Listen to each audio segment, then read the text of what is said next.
Continuando as aulas de construção e análise de algoritmos, vamos ver hoje os problemas NP completos. O que são os problemas NP completos? São os problemas completos em NP. Vejam, a gente falou que a classe NP são a classe dos problemas de decisão que tem verificador polinomial, não é isso? Ou seja, que se aparecer um candidato à solução, um certificado, a gente consegue verificar de modo rápido, ou seja, em tempo polinomial. E quais são os problemas completos nessa classe? Nós vamos chamar dos problemas NP completos, problema de decisão. São problemas que pertencem à classe NP, né? E, além disso, todo problema da classe NP pode ser reduzido ao problema, né? Reduzido em tempo polinomial. A definição de redução polinomial que nós já vimos. Essa definição é uma definição muito abrangente, né? E muito abstrata também.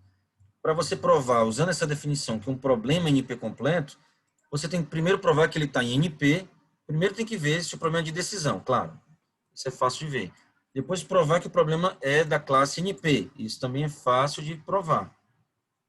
Uma coisa é NP, outra coisa é NP completo. Provar que está em NP é fácil, né? Mas para terminar a prova de que está em NP completo, usando a definição, né, que está aqui, nós teríamos que provar que para todo problema da classe NP, o problema se reduz ao meu problema π. Ok? Perfeito. Parece ser bem difícil encontrar um problema que seja NP completo, segundo essa definição. E, de fato, é o teorema de Cook-Levin. Conseguiram provar que aquele problema SAT de decisão que nós já vimos é NP completo. É um resultado bem famoso de 1972. O teorema de Cook-Levin diz que o SAT é NP completo. Isso quer dizer o quê? SAT é um problema de decisão, está na classe NP, e, além disso, todo problema da classe NP se reduz a SAT. Tá? Perfeito. Um resultado importante é o seguinte, que se π se reduz a π' e π é NP completo, então π' é NP completo também. Por quê? Olha só. Aqui tem um argumento, né? Vamos chamar assim, o problema B é NP completo. O que significa o problema B ser NP completo? Pela definição original aqui que nós vimos, todo problema A da classe NP se reduz a B. O problema B NP completo significa isso. Todo problema A da classe NP se reduz ao problema B. O problema B se reduz a C. Quando eu digo se reduz, está implícito, se reduz em tempo polinomial a C, né? Logo, todo problema A em NP se reduz a C, porque nós temos que A se reduz a B, B se reduz a C, nós temos uma redução polinomial, uma função que transforma instâncias de A em instâncias de B, em tempo polinomial, e aqui B se reduz a C, transformação de B, instâncias de B, em instâncias de C, em tempo polinomial. Então, nós também temos uma função de redução que transforma instâncias de A em B e de B em C em tempo polinomial. É a composta dessas funções, né? Então, todo problema A em NP se reduz a C.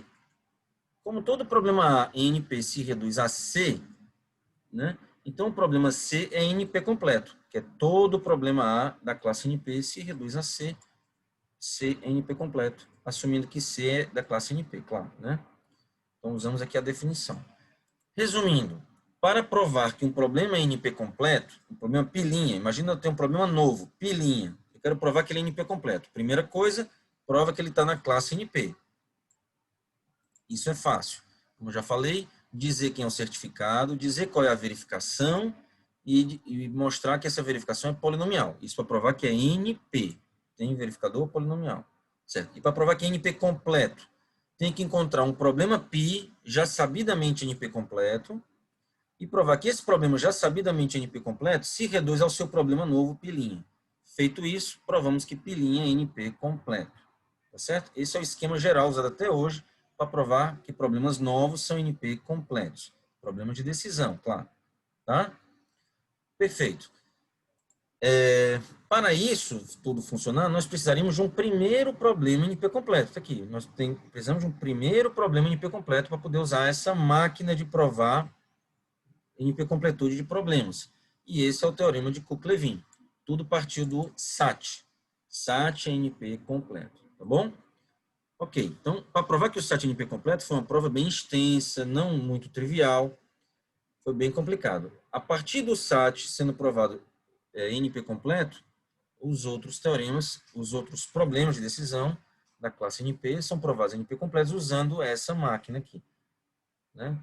Prova que o SAT se reduz a clique, por exemplo. Clique NP completo. Aí prova que o clique se reduz à cobertura de vértice. O clique acabamos de provar que é NP completo, por exemplo, então cobertura de vértice é NP completo. E assim por diante. Vamos ver algumas dessas reduções daqui a pouco, ok? Perfeito. Se existir um algoritmo polinomial para um problema NP completo, então nós provamos que P igual a NP. Isso aqui é importante. A definição de NP completo, ela foi feita para isso aqui funcionar, né? Procurou-se definir uma classe NP completo, de modo que, achando um algoritmo polinomial para um desses problemas NP completos, provaríamos que todos os outros também são polinomiais, né? Tem algoritmo de tempo polinomial. Por quê? Isso vem direto aqui dessa definição original de NP completo, né? Veja, um problema NP completo se todo problema se reduz a ele. Problema π, NP completo, se todo problema se reduz a π. Se o π é polinomial e todo problema se reduz a ele, que é polinomial, então os problemas que se reduzem a ele também são polinomiais. É aquela ideia daquela, né, o alg' e o alg aqui, né? Todo problema se reduz ao SAT, por exemplo. Se o SAT é polinomial, todo problema conseguimos criar um algoritmo maior, alg, que usaria o algoritmo do SAT se existisse como subrotina, para encontrar um algoritmo polinomial para qualquer problema da classe NP. Então, qualquer problema da classe NP seria polinomial, ou seja, P igual a NP. A maioria das pessoas acredita que isso não é verdade, que não existe algoritmo polinomial para SAT. Mas isso não está provado ainda, né? Então, a maioria dos pesquisadores acham que P é diferente de NP, mas isso não está provado, ok? Perfeito. Vamos continuar aqui a matéria, desenvolver um pouco mais essa noção de NP completude e fazer algumas aplicações. Vamos relembrar aqui o SAT da aula passada, né? O SAT que acabamos de ver, NP completo, teorema de Cook-Levin. Dado uma fórmula booleana, nas variáveis x1 e xn, aqui estamos assumindo que a fórmula ela está num formato bem específico, que é o chamado forma normal conjuntiva. Deixa eu escrever isso aqui. Só um minuto.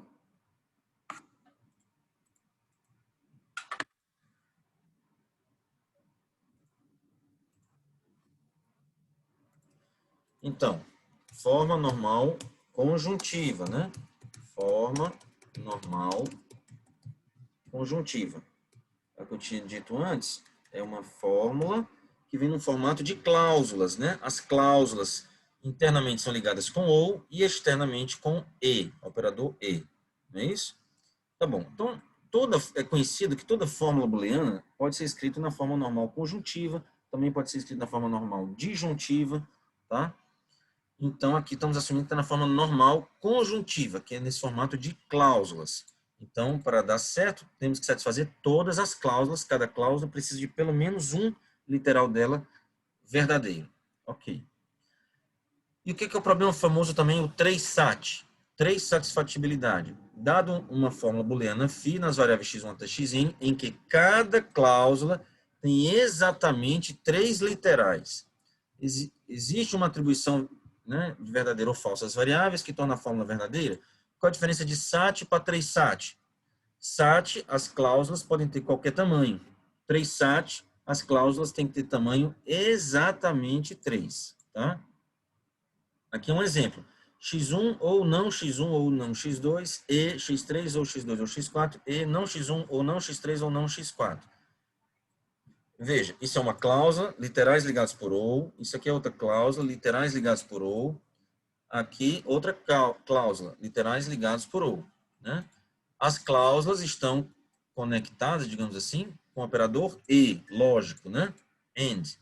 Ok? Então, e cada cláusula tem 3 literais. 1, 2, 3, 1, 2, 3 e 1, 2, 3. Então, isso daqui é uma instância válida do problema 3SAT. Ok? Isso aqui não seria essa outra fórmula não é uma instância válida do 3sat, porque essa cláusula tem tamanho 1, essa cláusula tem tamanho 1, mas é uma instância válida do sat, mas não do 3sat. Essa daqui que seria válida por 3sat.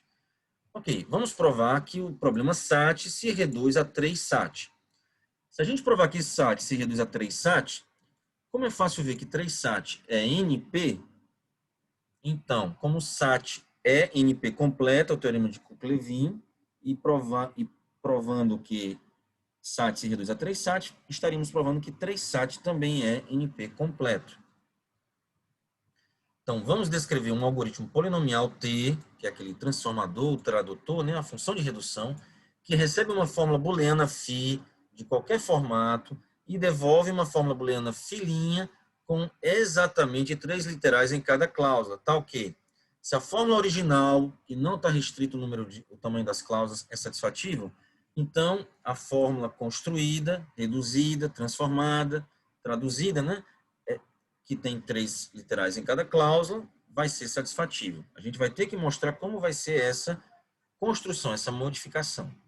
A transformação consiste em substituir cada cláusula de φ, que é a fórmula original do SAT, por uma coleção de cláusulas com exatamente 3 literais cada uma, e equivalente à fórmula original φ.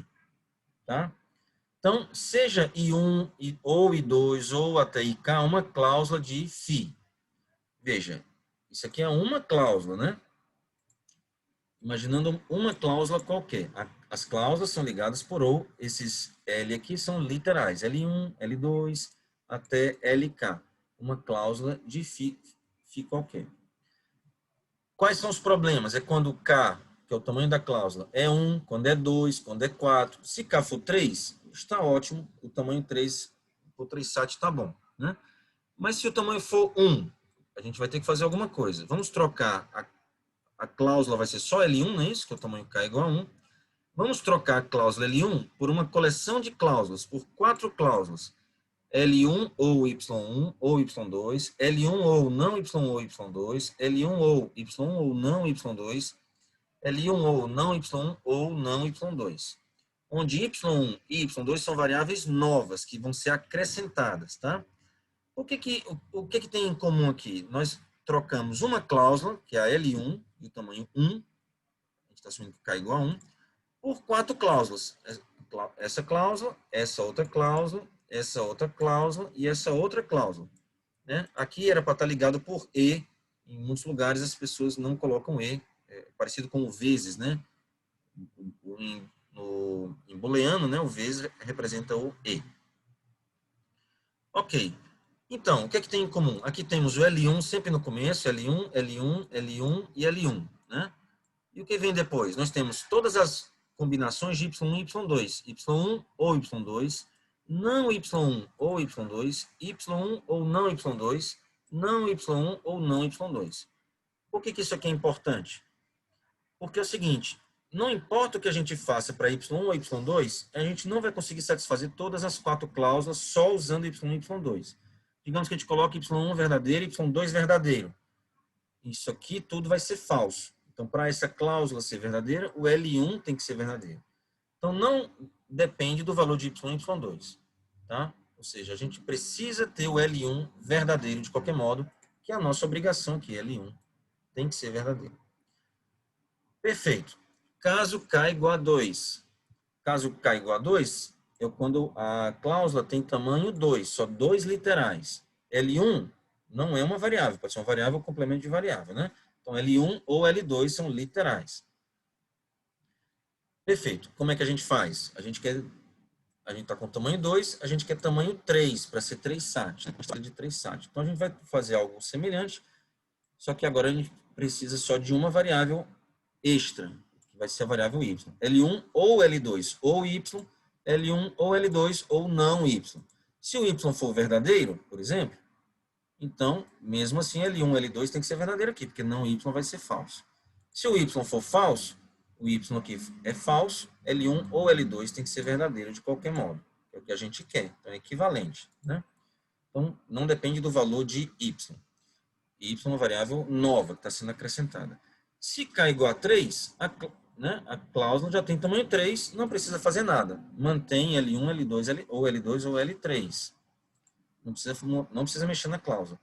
E se o K for maior do que 3? Se a cláusula for grande, o que é que a gente vai fazer? Nós vamos trocar a cláusula L1 ou L2 até LK. O K é maior do que 3, pode ser 4, pode ser 5. Uma cláusula grande.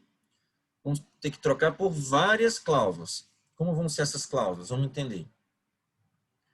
Ó, L1 ou L2 ou Y1. Ó, Y1 vai ser uma variável que vai ser acrescentada, uma variável nova. Aí o Y apareceu aqui, a gente coloca não Y1 aqui, agora bota o L3 aqui, e agora inclui o Y2, outra variável nova. A Y2 aqui, não Y2, ou L4, ou Y3. Aí não Y3, que a gente acabou de colocar, ó, deixa eu frisar aqui, que essas variáveis é a mesma variável, Y2 aqui, né? Aqui tem o Y1, com não Y1 aqui, né? Y3, não Y3, ou L5, ou Y4. E assim por diante, até não YK-3, ou LK-1, ou LK. São literais, né? Por que que isso vale? Vamos ver. Imagina que nessa cláusula aqui, para ela ser satisfeita, basta o L1 ser verdadeiro, né? Então, se o L1 for verdadeiro, ok, essa cláusula está sendo satisfeita. Mas e as demais? Como é que a gente garante? Basta colocar o Y1 falso, já que o L1 é verdadeiro, né? Bota Y1 falso, então não Y1 vai ser verdadeiro. Aí bota Y2 falso, não Y2 é verdadeiro. E assim por diante, até não YK-3 ser verdadeiro, satisfaz tudo. Ok? Então a gente consegue fazer esse jogo. Agora, imagina que todos os literais sejam falsos aqui. Então, se aqui for falso, qual é o jeito de satisfazer essa cláusula?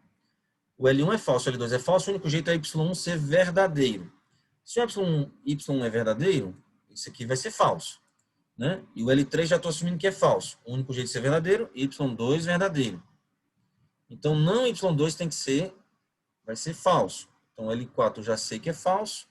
O Y3 tem que ser verdadeiro para dar certo. O não Y3 vai ser falso. Esse é falso. Então, Y4 tem que ser verdadeiro. Em algum momento vai chegar que o não YK-3 é falso. Como esse é falso e esse é falso, teremos falso, falso, falso. Não conseguimos satisfazer tudo. Ou seja, eu estou mostrando aqui uma equivalência dessa fórmula com essa. Se a gente consegue satisfazer essa, a gente consegue satisfazer todas essas cláusulas. Se a gente não consegue satisfazer essa, ou seja, tudo é falso, a gente também não consegue satisfazer todas as cláusulas aqui. Perfeito? Ok. Verifique que φ é satisfatível. Se a nova fórmula é satisfatível, eu acabei de argumentar isso. O tamanho da nova cláusula é O de Q, onde Q é o número de literais que ocorrem em φ, contando-se as repetições. Então, é polinomial fazer essa construção, né? Nós temos uma fórmula SAT, as cláusulas podem ter qualquer tamanho. Em tempo polinomial, nós transformamos numa fórmula 3CNF. O que é 3CNF? 3 conjuntivo normal form, né? Forma normal conjuntiva em que cada cláusula tem 3 literais, tá bom? Perfeito. Então, SAT se reduz a 3 SAT, ou seja, 3 SAT é NP completo. Aqui repetindo o que eu já tinha dito antes, né? A gente provou aqui que ó, o SAT se reduz ao 3 SAT e o SAT é NP completo. Então, 3 SAT também é NP completo. Perfeito? Como é que a gente prova que um problema é NP completo? Para demonstrar que um problema π' é NP completo, podemos utilizar o teorema de Cook-Levin. Acabamos de dizer isso, né? Para isso, devemos demonstrar que π' está em NP, escolher um problema π sabidamente NP completo e demonstrar que π se reduz a π'. Foi o que eu acabei de fazer. Foi o esquema que fizemos, né? Usamos o teorema de Cook-Levin, sabendo que SAT é NP completo. Aí provamos que 3 SAT se reduz a 3 SAT. E 3 SAT é fácil ver que é NP. Então, 3 SAT é NP completo. No caso aqui, o π' é o 3 SAT. Tá bom? Pronto. Para encerrar essa aula, vamos ver mais um problema, que é o problema clique. É um problema de decisão. Dado um grafo G e um inteiro K, G e K é a instância do problema clique. Qual é a pergunta que nós temos? G possui uma clique, com mais do que pelo menos k vértices, né? O que é uma clique? Clique é um subconjunto, né, um subgrafo completo, ou seja, um conjunto de vértices todos ligados entre si. Então aqui, por exemplo, nesse grafo nós temos essa clique de tamanho 3, nesse grafo nós temos essa clique de tamanho 4, vermelho, nesse outro grafo a maior clique é de tamanho 2, aqui não tem triângulos, por exemplo, tá? Então aqui, por exemplo, para esse grafo G e K sendo 1, sim. K sendo 2, sim. K sendo 3, sim. Temos 3 vértices ligados. K igual a 4, não tem. K igual a 5, também a resposta seria não, né? Para esse grafo com K igual a 2, é sim. K igual a 3, é sim. K igual a 4, sim também. 4 vértices ligados entre si. K igual a 5, a resposta seria não, né? Já que é um problema de decisão, sim ou não. Para esse outro grafo, ele é bipartido, né? Não tem triângulos, não tem ciclo ímpar. A resposta seria sim para K igual a 1, K igual a 2, e seria não para K igual a 3 e em diante. Tá? Uma clique com K vértice é um subgrafo completo com K vértice, acabei de falar isso. Clique está em NP. Professor, como é que a gente prova que clique está em NP? Vamos lembrar aqui como é que prova que um problema clique está em NP. Como é que prova que um problema está em NP? Vamos fazer aqui rapidamente, né? É importante relembrar isso. Para provar que um problema está em NP, a gente tem que fazer 3 coisas, basicamente. Dizer quem é o certificado do problema. Por exemplo, nesse grafo aqui, para K igual a 4, a resposta é sim. Prove para mim que é sim. Como é que eu provo que é sim? Eu apresento aqui os vértices vermelhos, né? Então, o que é um certificado? É um conjunto C de vértices do grafo G, tá? Só relembrando com a instância grafo G e inteiro K. Ok, essa é a instância. Para provar, nós temos que apresentar o certificado, um conjunto C de vértices do grafo G. Perfeito. Agora temos que dizer qual é a verificação. Qual é a verificação a ser feita? Dado o conjunto C, que é o certificado, eu preciso apenas verificar se todos os seus vértices estão ligados entre si e ele tem K vértices, né? Ou pelo menos K, né? Então, vamos lá. Quais são as perguntas que teríamos que fazer? C tem K vértices? Essa é a primeira pergunta que temos que verificar. Isso é fácil de verificar, né? Qual é a próxima verificação? Todos os vértices de C estão ligados entre si. Isso também é fácil de verificar, né? No grafo G. Né? Então, digamos que os C sejam esses 4 vértices. Então, eu tenho que olhar, esse está ligado com esse está ligado com esse está ligado com esse com esse, esse com esse, esse com esse. Sim. Ah, então, perfeito. Está satisfazendo. Ele tem 4 vértices, K igual a 4 no exemplo? Sim. Excelente. E a última verificação é se essa... E a última coisa a fazer é verificar se essa verificação ela é polinomial. É rápido fazer isso, essa verificação que eu acabei de mencionar? Sim. Nós teríamos que olhar todos os pares de vértices de C. Né? Então, percorre todo par de vértices de C. É polinomial n ao quadrado. Na verdade, é o tamanho de C ao quadrado, né? No pior caso, C é o tamanho de n. Então, n ao quadrado, tá? Perfeito. Com isso, provamos que é NP, não que é NP completo, tá? Não que é NP completo. Certo? Essa é a primeira coisa a fazer. Agora vamos à parte mais difícil, que é provar que é NP completo. Para isso, temos que encontrar uma redução de um problema que já sabemos que é NP completo para o nosso novo problema, o problema clique. Já mostramos que 3SAT é NP completo. Então, vamos provar agora que 3SAT se reduz polinomialmente a clique. Isso aqui é o mais importante a fazer. Perfeito. Descreveremos um algoritmo polinomial, que é a redução, T, né, o transformador, o tradutor, que recebe uma fórmula booleana com K cláusulas, exatamente 3 literais por cláusula, que é uma instância do 3SAT, e vamos transformar uma instância do 3SAT em uma instância do clique, que é um grafo G e um inteiro K. Devolve um grafo G, está faltando dizer aqui que devolve também um inteiro K. O K faz parte da entrada do clique.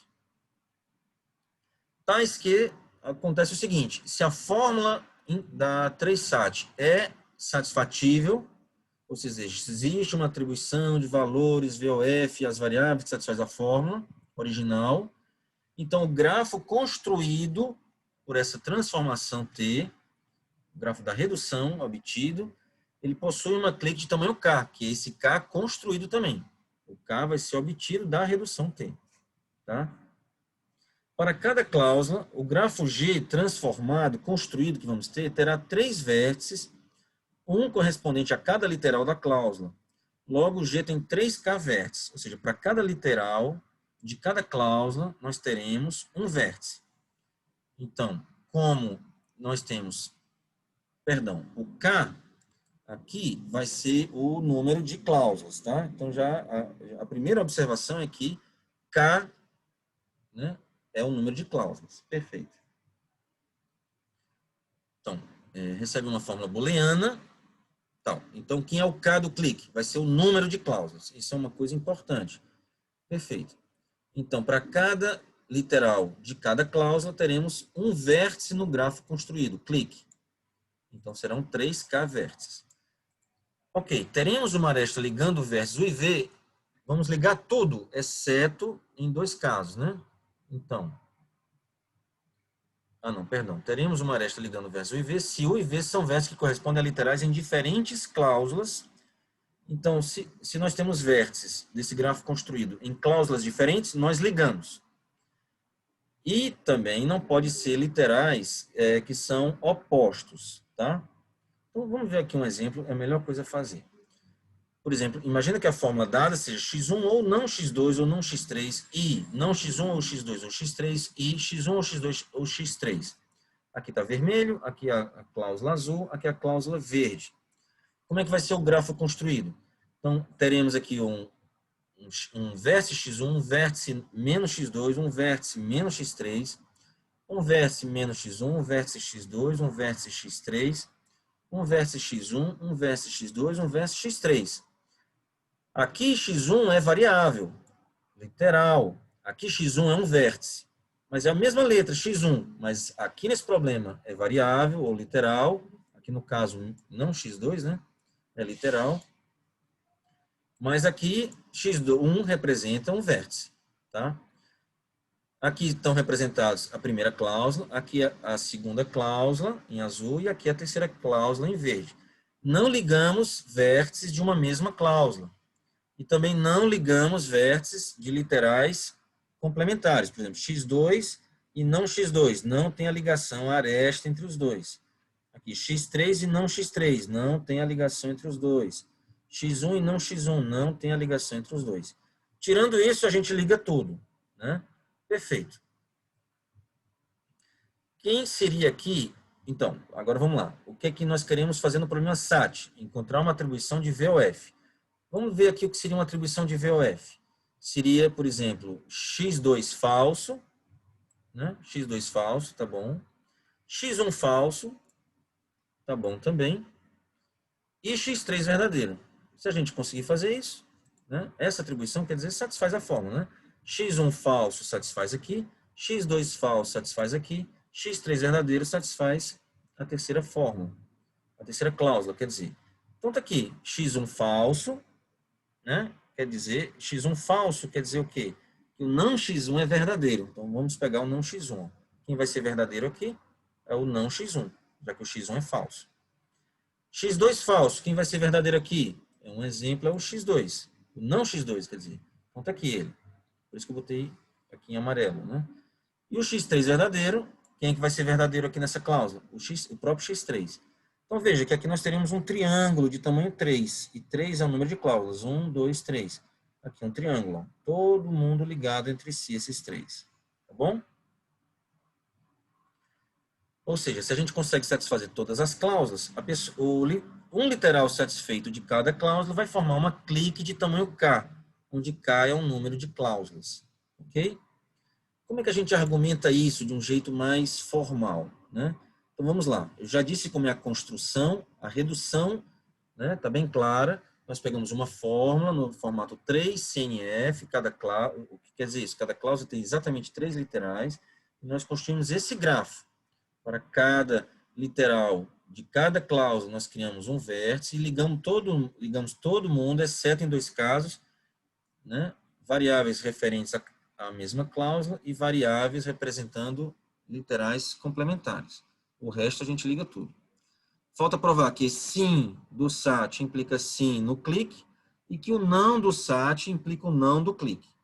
Então vamos aqui ver esse argumento rapidinho, né? Suponha que 3SAT é sim, que eu consigo satisfazer essa fórmula. Ou seja, a fórmula é satisfatível. Logo, existe uma atribuição de valores VOF às variáveis x1, x2, x3, etc., de modo que toda cláusula tem algum literal com valor V.